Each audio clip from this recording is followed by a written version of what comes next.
களிமண் நிலத்துல குட்டரக தென்னை மரங்களை நடவு பண்ணலாமா?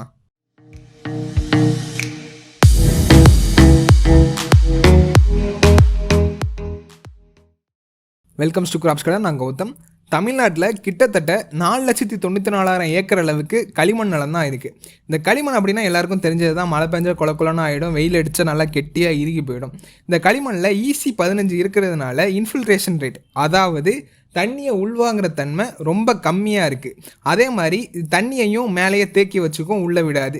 இந்த களிமண் நிலத்தில் தென்னை மரத்தை நட்டு ஃபெயிலியராக போகிறதுக்கு நிறையா ரீசன் இருக்குது. ஒரு முக்கியமான ரீசன் என்ன அப்படின்னா களிமண்ணோட கெமிக்கல் ப்ராப்பர்ட்டிஸ், அதாவது களிமண்ணோட வேதிப்பண்புகள். இந்த லைனை பாருங்கள். இந்த லைனில் 0 அப்படிங்கிறது அமிலத்தன்மை, 14 அப்படிங்கிறது காரத்தன்மை. நம்ம குடிக்கிற தண்ணி pH 7, அதுதான் கார அமில சமநிலை. இப்போது பிளான்ட் வளர்கிறதுக்கு ஏற்ற pH அப்படின்னா 8.5. ஆனால் இந்த களிமண்ணில் பார்த்தீங்கன்னா இந்த pH 8.5ஐயும் தாண்டி போய்கிட்டு இருக்கிறதுனால தென்னை வளர ஒரு ஏற்ற சூழ்நிலை களிமண்ணில் இல்லை. அது மட்டும் இல்லாமல் களிமண்ணில் sodium chloride, calcium chloride, sodium carbonate அப்படிங்கிற கெமிக்கல் சால்ட்டு எக்கச்சக்கமாக நிறைஞ்சிருக்கு. இப்போது செகண்ட் ரீசனாக பார்த்தா தென்னை மரத்தில் மொத்தம் 3 டைப்பான வேர் இருக்குது. ஒரு வேர் பார்த்திங்கன்னா மரத்தை நிலைய பிடிச்சிக்கிற ஒரு மெயினான வேர். செகண்ட் வேர் உணவு தேடுற வேர். மூணாவது ரெஸ்பிரேட்டரி ரூட்ஸ், அதாவது சுவாசிக்கிறதுக்காக உள்ள வேர். இதில் இந்த நிலையான வேரெல்லாம் கீறிட்டு மண்ணுக்குள்ளே போகும். ஆனால் இந்த களிமண்ணோட இருக்கத்தால் வேரோட வளர்ச்சி தடைப்படுது. அதே மாதிரி இந்த உணவு தேடுற வேரோட வளர்ச்சியும் குறையுது. அது அப்படியே மண்ணுக்குள்ளே இருந்து சத்தை உறிஞ்சாலும் அது வெறும் கெமிக்கல் சால்ட்டாக தான் இருக்குது.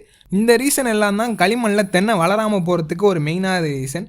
அதுவே களிமண் ப்ளஸ் வண்டல் மண்ணோ இல்லை வேறு ஏதாவது மணல் மாதிரி உள்ள மண்ணோ கலந்துருந்து ஒரு 50% இந்த மாதிரி மணல் கலப்பு இருந்தாலே அந்த இடத்துல தென்னை மரம் வளர்கிறதுக்கு ஒரு ஏற்ற சூழ்நிலை தானாகவே அமையுது.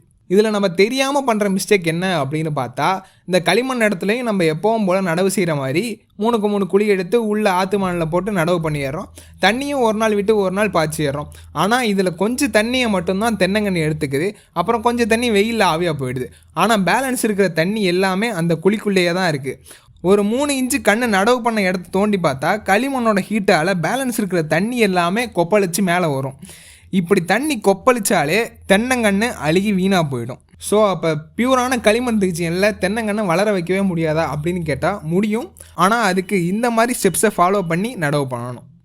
நம்ம எப்பவும் பண்ணுற மாதிரி இல்லாமல் 4 அடி அகலமும் 1.5 அடி ஆழமும், நல்லா பார்த்துக்கங்க, ஆழம் கம்மி 1.5 அடி தான். கண்ணு நடவு பண்ண அப்புறம் இந்த குழியில் ஒரு வாய்க்கா ஒரு 1/2 அடிக்கு வெட்டிடுங்க. இப்போ நம்ம எப்பவும் தண்ணி கொடுக்குற மாதிரி மேலேருந்து ஊற்றுறோம். இதில் 50% தண்ணி எல்லாமே கண்ணோட ஆழத்துக்கு போயிடும். ஒரு 30% தண்ணி இந்த வாய்க்கா வழியாக போயிடும்.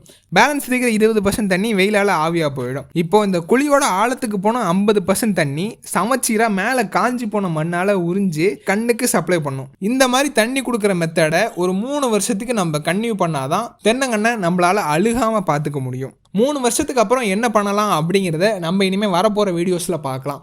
அது மட்டும் இல்லாமல் களிமண்ணில் நெட்டக்குட்டை அந்த மாதிரி ரகத்தை போடுங்க. அந்த மாதிரி வெரைட்டிஸ் மட்டும்தான் களிமண்ணில் எதிர்த்து நின்று வளரக்கூடியது.